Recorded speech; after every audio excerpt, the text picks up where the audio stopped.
And so, folks, you can see by these charges, and, I've got a link on my website. Now, folks, let me, when I tell you about the link that I have on my website to this guy's video post, I want to give a very strong disclaimer, because I was very hesitant to even put a link on my website to direct you to someplace that I know teaches false doctrine, but for the sake of a fair exchange of information, I provided that link. Now, here's the disclaimer, folks.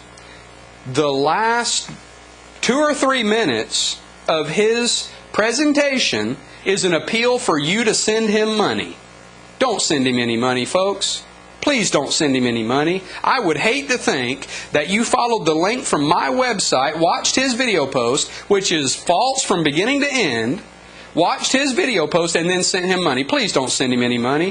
Folks, how many times have you ever heard us ask you for money? Not once. I know. It's not once. I don't have to go back and review all of the programs from the inception of these live programs, 10 years ago? I don't have to do that, because I know that there's never been an appeal made to you from these programs by a preacher in the Church of Christ, a gospel preacher, for money. Not once.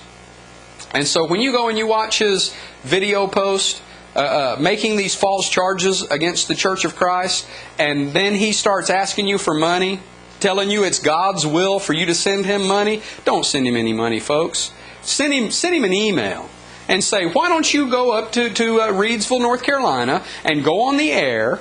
You don't have to pay anything. You can go ahead and tell him that he doesn't have to pay anything. Tell him he can come up here and not pay anything.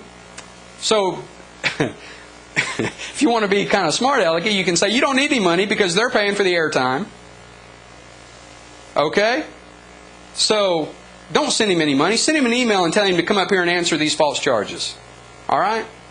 Well, I want to go ahead and put up the phone numbers and take your calls, and just end by showing that we demonstrate over and over and over again that the reason we are the Church of Christ, Romans 16:16, the reason we can say without any hesitation, without any fear of being rebuked, that we are the true New Testament church spoken of in the New Testament of Jesus Christ, is because we fit the description.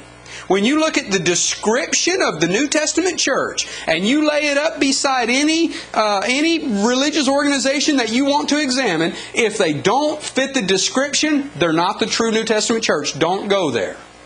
You come and you examine us.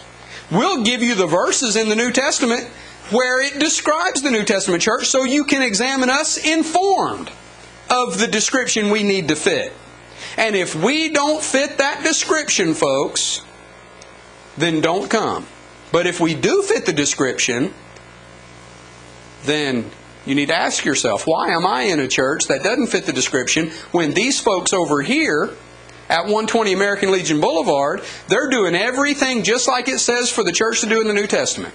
And yet here I am in a church that's not even named in the New Testament. Folks, where does it say in the New Testament to establish an organization and to call it Lion and Lamb Ministries?